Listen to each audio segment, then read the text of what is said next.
우리 옆 사람과 함께 이렇게 한번 인사해 볼까요? 기도로 승리합시다. 예, 기도만이 답입니다. 예, 네. 지난달 부산의 한 아파트 하단에서 고등학교 여학생 3명이 사진 한번 보여주세요. 네. 숨진 채 발견되었습니다. 타살의 흔적은 없었고 그 자리에 유서가 발견되었는데 내용에는 학업, 스트레스, 진로 고민이 컸다라고 내용이 담겨져 있습니다. 이를 통하여서 학생들이 얼마나 이 학업에 대한 부담감이 우리가 생각하는 것보다 더 크지 않나라는 그러한 생각을 해보게 되었습니다. 또 얼마 전에 저희 경기도 강주죠. 어느 한 상가 건물에 옥상에서 10대 여학생이 떨어졌습니다. 저도 이거 중고등부 학생을 통해서 듣게 되었는데 기사를 찾아보니까 좀 충격적이었습니다. 그 학생이 또 떨어지면서 아래 지나가던 행인에게 피해를 주었고 한 명이 크게 부상을 당하고 2명이 그 자리에서 숨지게 되는 그 안타까운 일이 저희 경기도 강주에 발생하였습니다. 혹시 이 두 사건을 보시면 어떠한 생각이 드십니까? 이것이 지금 청소년들의 사이를 보여주는 극단적인 사례라고 생각하십니까? 저는 여전히 이것을 볼 때마다 사각지대에서 아무도 보지 않는 그곳에서 혼자 몸부림치면서 절망하고 고통스러워하고 있는 그 청소년들을 한 단면을 보여주는 그 사건, 뉴스가 아닐까라는 그러한 생각을 하게 됩니다. 통계청에서 2023년도에, 작년 2024년도에 청소년 통계에 따르면 13년째 청소년 사망 원인이 1위가 자살입니다. 매년 300명 이상이 스스로 생을 마감하고 있습니다. 오늘도 이 정도의 통계면 오늘도 한 청소년이 스스로 자신의 생명을 끊었습니다. 이것은 7년 전보다 2배로 오른 수치이며 안타깝게도 줄여야 할 그 자살률이 계속해서 증가하고 있음을 보여주고 있습니다. 더구나 우리나라 청소년 행복 지수는 OECD 국가 중 최하위라고 합니다. 이뿐만 아니라 연일 최근 기사 뉴스에서는 청소년 도박, 마약, 중독, 이 범죄와 관련된 내용들이 연일 쏟아지고 있으며 이제 이것은 한 세대의 문제를 넘어서서 우리 사회 전체를 위협하는 심각한 수준에 이르게 되었다라는 것입니다. 학업 스트레스, 우울감, 열등의식, 불안, 삶의 절망, 이 모든 것을 볼 때 지금 이 다음 세대가 병들어 가고 있다는 것을 우리에게 분명하게 보여주고 있고 소리치고 있는 것입니다. 이들도 행복해지고 싶고 이러한 고통에서 해방받고 싶고 하지만 어떻게 해야 할지 모르기 때문에 이들은 발버둥을 치고 있습니다. 심지어 우리 부모 세대도 이들을 돕기 원하지만 이들의 마음을 다 이해할 수도 없고 또 어떻게 이들을 도와줘야 될지 그 방법도 잘 모를 때가 많습니다. 우리가 어떻게 이 세대를 도울 수 있겠습니까? 오늘 이 말씀을 보니 안타까운 사건이 하나 발생합니다. 귀신 들린 한 아이를 둔 아버지의 그 간절함이 나와 있습니다. 이 누가복음에 보면 이 아들이 외아들이다라고 되어 있습니다. 즉 이 아들을 잊는다면 이 부모는 전부를 잊는 것 같기 때문에 어떻게 해서든 이 아이를 살리고 싶어 했을 것입니다. 저는 오늘 이 본문 말씀을 통하여서 이 3가지의 절망 그리고 그 안에 있는 한 가지 소망에 대해서 우리 성도님들과 함께 말씀을 나누려고 합니다. 첫 번째 절망이 무엇입니까? 우리 같이 함께 읽겠습니다. 시작. 아이가 고통받고 있는데 아버지로서 할 수 있는 게 없었습니다. 18절 상반절만 한번 읽어보겠습니다. 18절 시작. 귀신이 어디서든지 그를 잡으면 거꾸러져 거품을 흘리며 이를 갈며 그리고 파리해지는지라. 지금 귀신이 그 아이를 어떻게 하고 있습니까? 어디서든지 끌고 다니면서 거꾸러뜨리고 거품을 흘리게 하고 이를 갈게 하는 것입니다. 이 모습을 본 아버지는 아무것도 할 수가 없는 것입니다. 자기 자녀가 고통받고 있음에도 불구하고 이 아버지의 힘과 노력으로는 이 아이를 어떻게 할 수도 없는 것입니다. 저는 이 말씀을 보는데 이 시대의 청소년들이 보입니다. 이들은 어디서든지 여전히 악한 영들에 사로잡혀서 타락한 문화와 영적인 죽음이 있는 곳에 끌려다닙니다. 악한 영들이 이들의 마음을 사로잡고 여기저기 끌고 다니는 것처럼 하나님이 기뻐하시지 않는 일을 하게끔 만드는 것처럼 보입니다. 이것이 내가 선택한 것처럼 보이지만 그 배후에는 분명히 악한 영의 활동도 있는 것입니다. 그 결과가 무엇입니까? 18절 말씀 다시 한번 보여주세요. 그 결과가 무엇입니까? 그리고 파리해지고 있다라고 되어 있습니다. 즉 메말라가고 있고 굶주려 가고 있는 것입니다. 즉 악한 영들에 의해서 이렇게 저렇게 끌고 가다 보니 그 청소년들 사이에 영적인 결핍, 영적인 죽음이 나타나기 시작하는 것입니다.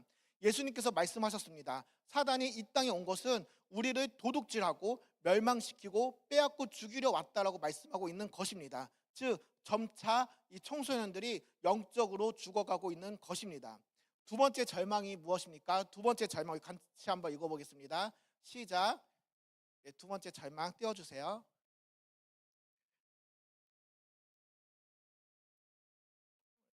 네, 제가 읽겠습니다. 네, 두 번째 절망은 제자들에게 같이 읽겠습니다. 네, 18절 하반절 말씀 한번 같이 읽어보겠습니다. 18절 하반절입니다. 내가 선생님의 중간부터 읽겠습니다. 시작. 내가 선생님의 제자들에게 내쫓아달라 하였으나 그들이 능히 하지 못하더이다. 즉 이 아버지는 이 아들을 고치고 싶었습니다. 이 아들을 고치기 위해서 오늘 본문에 나와 있지 않지만 얼마나 노력했겠습니까? 용하다는 의사도 찾아가 보고 좋은 약도 먹였을 것이고 여기저기 다녔을 것입니다. 이 아이에게 조금이라도 도움이 된다라면 모든 것을 다 해봤을 것입니다. 그런데 어느 날 예수님의 제자들이 귀신을 내어쫓는다라는 그 소문을 듣게 된 것입니다. 지금은 인터넷도 있고 핸드폰이 있기 때문에 쉽게 찾을 수 있지만 그 당시에는 예수님의 제자들이 어디 있는지 알지 못하는 것입니다. 그래서 아마 이 제자들 찾기 위해서 아마 이 부모는 그 귀신 들린 아이를 이끌고 다니면서 엄청나게 많이 노력해서 결국 그 제자들을 찾았습니다. 하지만 결과가 무엇입니까? 이 아이를 고치지 못했다라는 것입니다. 왜 고치지 못했을까요? 왜 제자들은 이 아이를 못 고쳤을까요? 마가복음 6장 7절 말씀 보면 이 말씀 있습니다. 이 전에 있었던 사건인데요. 6장 7절 말씀 같이 읽겠습니다. 시작. 둘씩 보내시며 더러운 귀신을 제어하는 권능을 주시고. 네, 이 7절 말씀 보면 어떤 말씀이 나와 있냐면 12 제자들은 분명히 더러운 귀신을 제어하는 권능을 받았습니다. 그 13절 말씀 보겠습니다. 시작. 많은 귀신을 쫓아내며 많은 병자에게 기름을 발라 고치더라. 제자들은요 능력이 있었어요. 귀신을 내어쫓을 수 있는 능력이 있었고 실제로 많은 귀신을 내어쫓았습니다. 그래서 아마 그 소문이 그 아버지에게 들렸을 것입니다. 그래서 그 소문을 믿고 갔는데 우리 아들에게 들린 귀신을 내어쫓지 못한 것이었습니다. 왜 내어쫓지 못했을까요? 한번 제가 궁금해서 생각을 하다가 오늘 본문 14절 말씀 한번 보게 되었습니다. 14절 말씀 같이 읽겠습니다. 이에 그들이 제자들에게 와서 보니 큰 무리가 그들을 둘러싸고 서기관들이 그들과 더불어 변론하고 있더라. 지금 제자들이 무엇을 하고 있었습니까? 변론을 하고 있었습니다. 이것을 원어상으로 보면 서기관들이 공격적으로 제자들과 논쟁을 하다라는 뜻이 있습니다. 즉 이 제자들은요 서기관들, 정말 이 성경을 잘 안다라는 그 서기관들과 논쟁을 하고 있었습니다. 주님과 함께 다니면서 지식도 늘었고 또 경험도 있었고 또 기술적인 부분들 어느 정도 배웠다고 생각하니까 그걸 가지고 변론을 하고 있었던 것이었습니다. 변론을 하게 되니까 무엇이 사라지게 되었습니까? 능력이 사라지게 되었습니다. 저는 이 말씀을 보는데 늘 두려움이 있습니다. 저에게 가장 두려움이 뭐냐면 능력이 사라지는 것이 상당히 두렵습니다. 이 제자들에게 귀신을 데리고 왔지만 이를 고칠 능력이 없는 것처럼 나도 그렇게 될까 두렵습니다. 성경 지식은 늘어나고 배움의 지식은 많고 경험은 늘어나지만 나에게 그 능력이 없어질까 봐 두려운 것입니다. 기도 시간이 늘어나는 것이 아니라 경험과 계산적인 생각만 늘어납니다. 이럴 때는 이렇게 해야 돼. 그때는 이렇게 해서 잘 됐어. 기도보다는 생각하고 인터넷 찾아보고 사람들에게 물어가면서 학생들을 변화시키려는 내 모습을 발견할 때가 너무나 많다는 것입니다. 제가 사역을 처음 했을 때가 20년 전이었습니다. 20년 전에 처음 사역을 시작했는데 그때는 정말 아무것도 몰랐습니다. 그냥 제가 첫 교회를 갔는데 정말 그 교회가 저를 써줬어요. 너무 감사하게. 이 교회에 갔는데 중고등부가 한 10명 정도 있었습니다. 선생님은 4분 계셨고 한 분은 원래 계셨던 분이고 세 분은 저와 같이 처음 중고등부에 맡았던 분이었어요. 저도 처음이고 선생님들도 처음이고 어떻게 해야 될지 몰랐습니다. 사역의 경험조차도 없었고 말씀을 전한 적도 없었습니다. 그래서 그냥 어떻게 해야 될지 모르니까 저는 토요일 밤마다 그 예배실에 가서 늘 주님 앞에 정말 간절히 기도했습니다. 하나님 도와주세요. 도와주세요. 어떻게 해야 될지 모르겠습니다라고 정말 간절히 기도를 했습니다. 그렇게 기도를 하니까 한 6개월 정도 지났는데 어떠한 일이 일어났는지 아십니까? 학생들이 반토막이 됐습니다. 열, 10명 있던 학생이 5명만 남게 된 거예요. 근데 이게 왜 그렇게 남았냐면 그 당시 저희 교회 수석 부목사님이 그 이제 성도님들 데리고 저희 교회 바로 앞에 개척을 해버린 거예요. 예, 끌고 나간 거죠. 그 개척을 하면서 저희 중고등 학생 5명 정도가 그 교회로 가게 됐어요. 부모님 따라서. 그래서 그 주에 제가 딱 교회에 갔는데 5명의 학생이 저희 장지성정감 이제 장의자가 있는데 쪼르르 이렇게 앉아 있는 거예요. 한 줄에. 그래서 선생님 4명이 그 뒤에 딱 앉아 있었어요. 딱 그 10명과 5명의 차이가 상당히 그때 크더라고요. 딱 갔는데 너무나 잘 져야 되는 거예요. 제가 그때 어떤 걸 느꼈냐면 제가 그때 이제 학생들 막 가르치려고 하는데 새로운 성도님이 오셨어요, 교회에. 그리고 중고등부 자녀를 2명을 데리고 왔죠. 2명을 데리고 왔는데 5명이 쪼르르 앉아 있는 거 보면서 아직도 그 성도님 했던 말이 기억이 나는데 이렇게 작은 교회에서 우리 아이가 뭘 배울 수 있겠어. 그리고 그 자리에 떠났어요. 제가 그때 그 마음이 너무나 아팠습니다. 그래도 선생님 4명이고 저도 처음이지만 정말 그 선생님들과 같이 토요일마다 회의를 하고 정말 간절하게 기도를 했습니다. 그렇게 기도를 하다가 선생님들 중 한 분이 자기도 설교를 하고 싶다고 막 그런 얘기를 했어요. 그래서 제가 설교를 끝나고 나면 그 선생님이 또 와서 또 설교도 했어요. 뭐가 방법이 모르죠. 지금 같았으면 말도 안 됐는데 막 저도 경험한 적이 없으니까. 또 전도 축제를 하기 위해서 한 1박 2일 동안 펜션을 잡아서 놀아보자 막 그렇게 해가지고 1박 2일 동안 계획을 했는데 그런 얘기를 하는 거야 선생님들이. 학생들 새로운 애들은 말씀 듣기 싫어하고 기도하기 싫어한다. 그래서 1박 2일 동안 그냥 놀기만 하자. 그래서 저도 그 좋다 해서 전도 축제 때 말씀 없이 기도 없이 찬양 없이 그냥 하루 종일 놀다가 온 적도 있었습니다. 예. 또 어떤 선생님은 이제 국어 선생님이었는데 내가 국어를 좀 하니까 뭐 학생들 가르치고 싶다 해서 그때 국어를 가르치기 시작했고 또 그 소문이 나서 또 성도님들 중에 이제 수학 교수님이 계셨어요. 그분이 또 학생들 수학을 가르치기 했어요. 뭐 방법도 몰랐고 어떻게 해야 될지도 몰랐고 홍보도 어떻게 해야 될지도 모르고 전도도 할 수도 없었습니다. 근데 정말 놀랍게도 학생들이 스스로 찾아오기 시작하는 거예요. 너 어떻게 왔니 하니까 그냥 왔대요. 그렇게 들어오기 시작하면서 그때 끝날 때쯤에 학생들이 5명에서 30여 명 정도 되는 그 놀라운 경험을 제가 했습니다. 예. 근데 막 제가 한 것이 아니고 저도 그때가 왜 그랬나 정말 은혜죠. 신기한데 지금 생각해 보면 그 토요일 밤마다 하나님을 향해서 간절히 기도했던 것이 계속 생각이 납니다. 지금도 기도를 해요. 기도를 하지만 시간은 비슷할 수 있어도 그만큼의 간절함은 사실 사라졌습니다.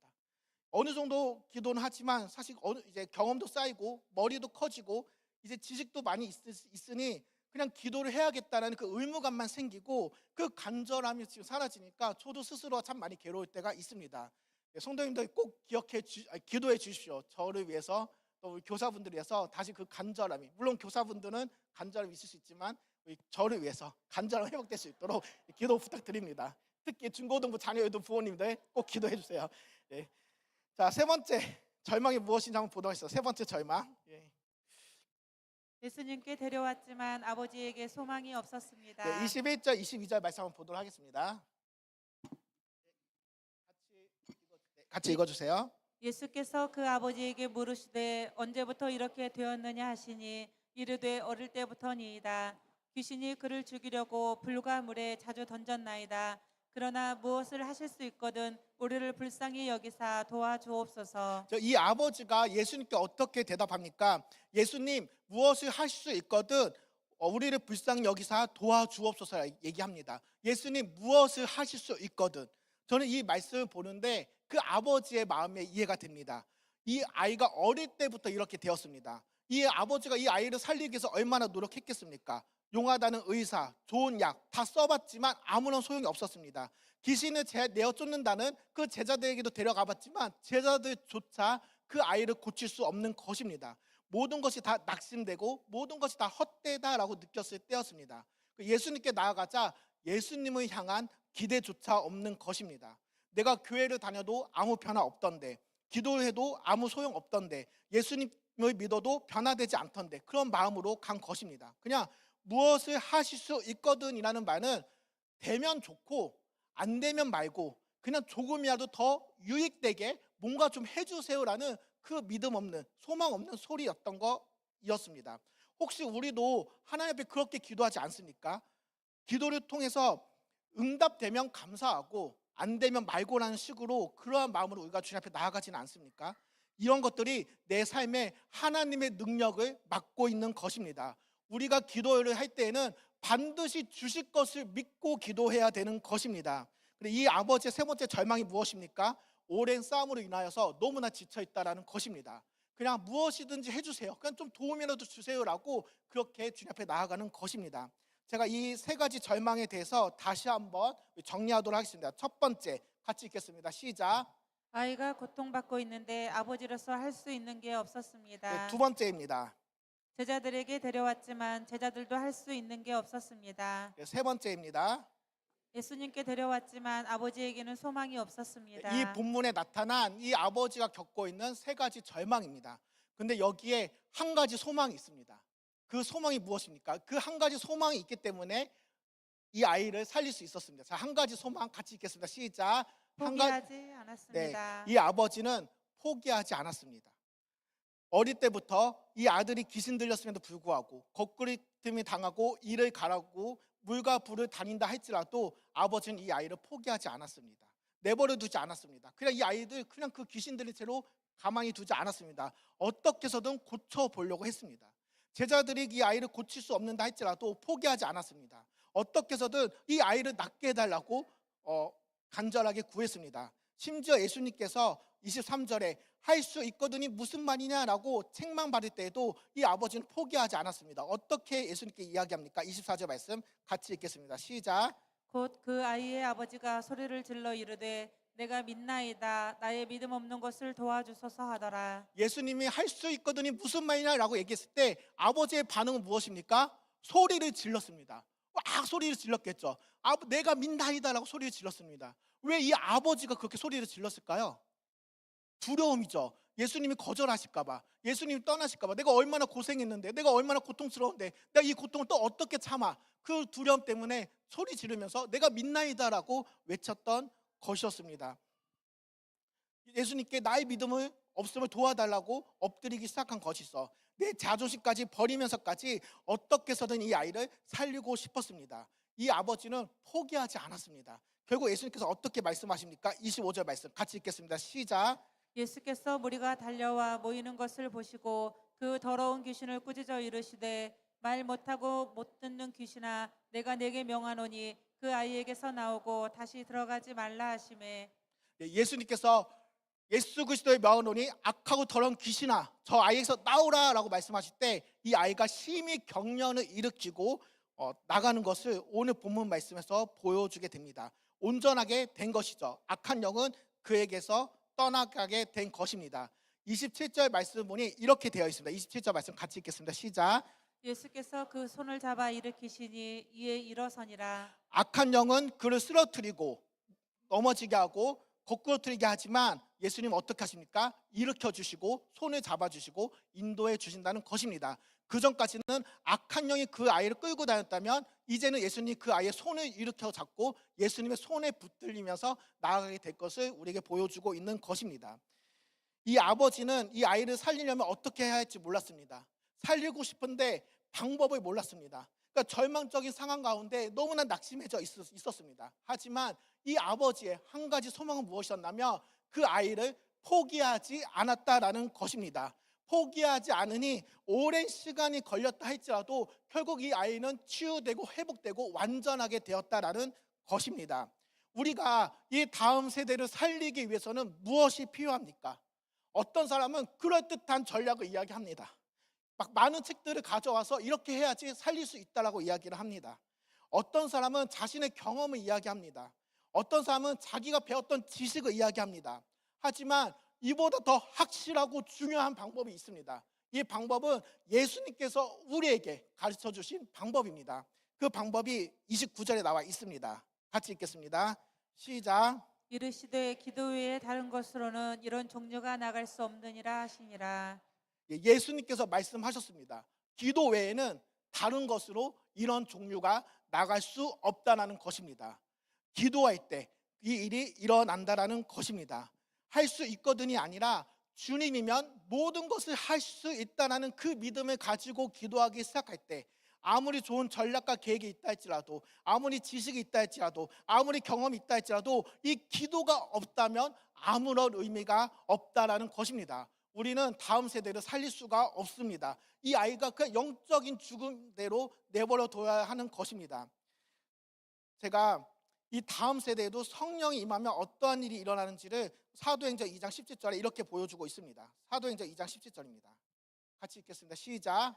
하나님이 말씀하시기를 말세에 내가 내 영을 모든 육체에 부어주리니 너희의 자녀들은 예언할 것이요 너희의 젊은이들은 환상을 보고 너희의 늙은이들은 꿈을 꾸리라. 네, 사도행전 2장 17절에 베드로가 한 말씀이죠. 내 영을 모든 육체에 부어줍니다. 남자든 여자든 어린아이든 어른이든 종이든 주인이든 상관없이 모든 육체에 부어지는데 너희 자녀들은 예언을 하고 너희 젊은이들은 환상을 보고 너희 늙은이들은 꿈을 꾸리라는 이 말씀은 모든 세대가 나이와 상관없이 성령의 은사와 능력이 나타날 것이다 라고 사도행전에서 베드로를 통해서 우리에게 말씀하고 있는 것입니다. 이 어린 학생들도요, 성령의 능력이 나타나면 변화가 나타납니다. 저는 이 사역을 하면서 이 청소년들이 설교하는 것도 보았습니다. 실제로 설교도 하고 기도회를 이끄는 것도 제가 보았습니다.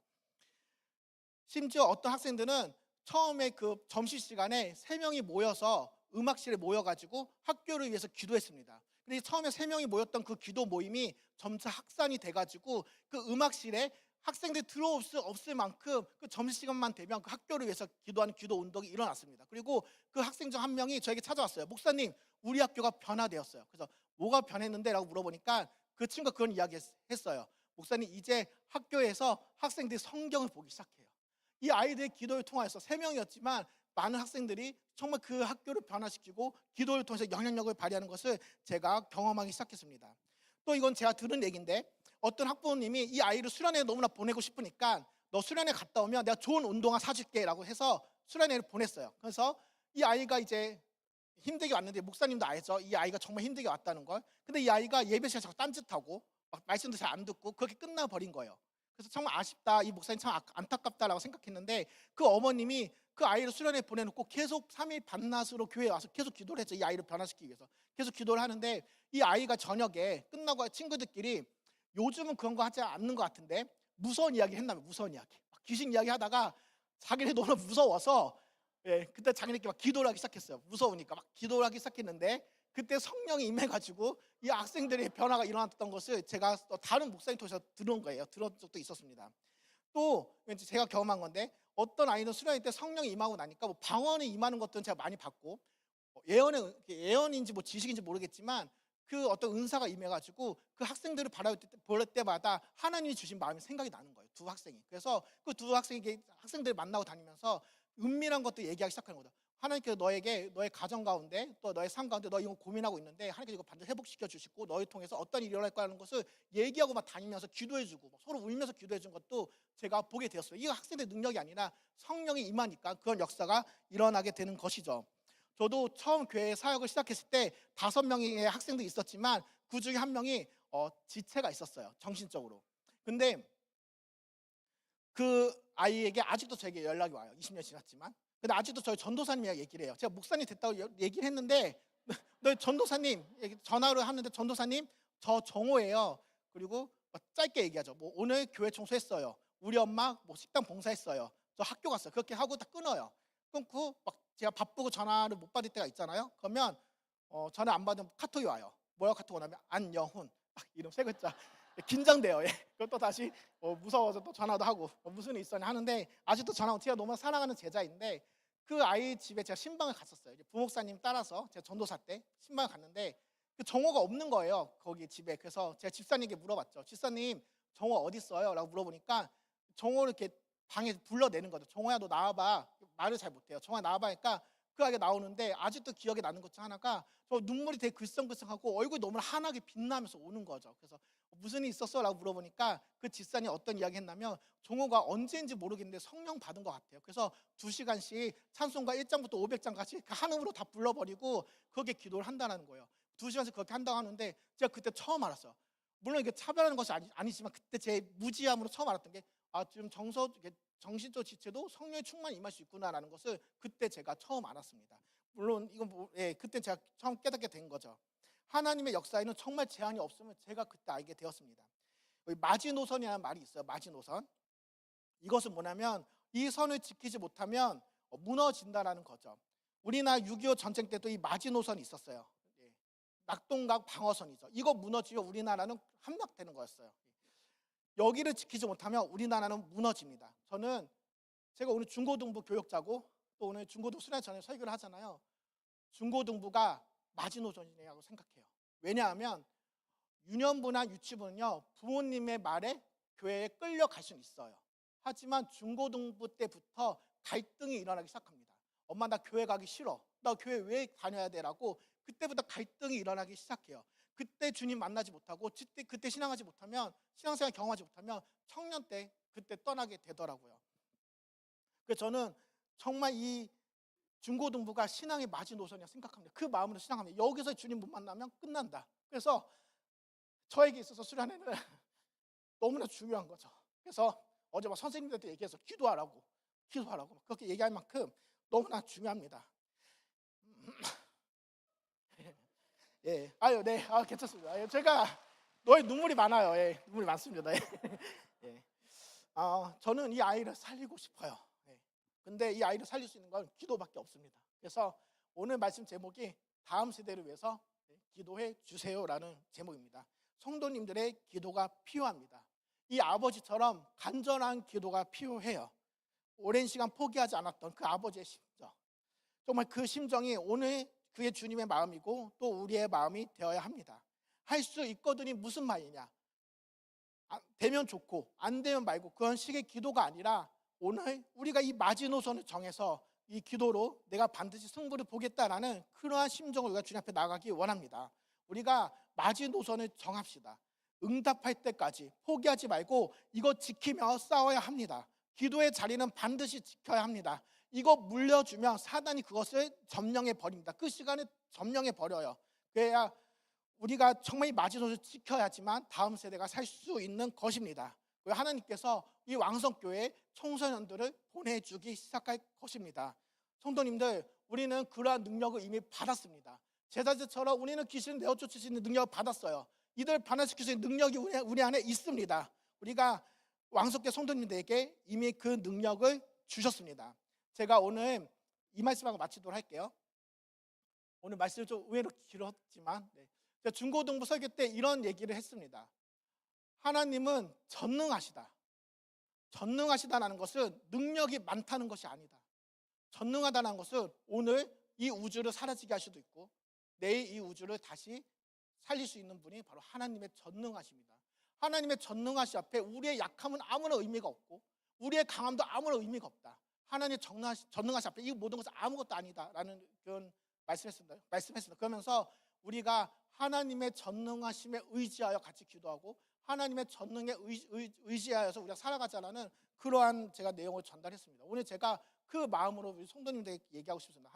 하나님은 능력이 많으신 분이 아니라 하나님은 전능하신 분이십니다. 모든 것을 할 수 있습니다. 우리가 상상할 수 없는 그 큰 것도 할 수가 있습니다. 하나님은 전능하신 분이십니다. 우리가 찬송가 하나 갖고 찬송가 한번 부르고 우리 다음 세대를 위해서 같이 함께 기도하며 나가기 원합니다. 전능하신 나의 주 하나님, 우리 같이 함께 찬양하도록 하겠습니다. 축도로 오늘 예배를 마치도록 하겠습니다.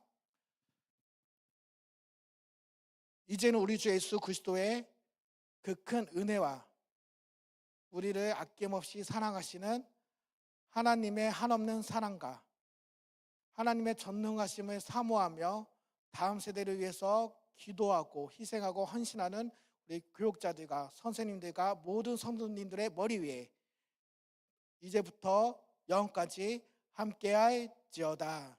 아멘.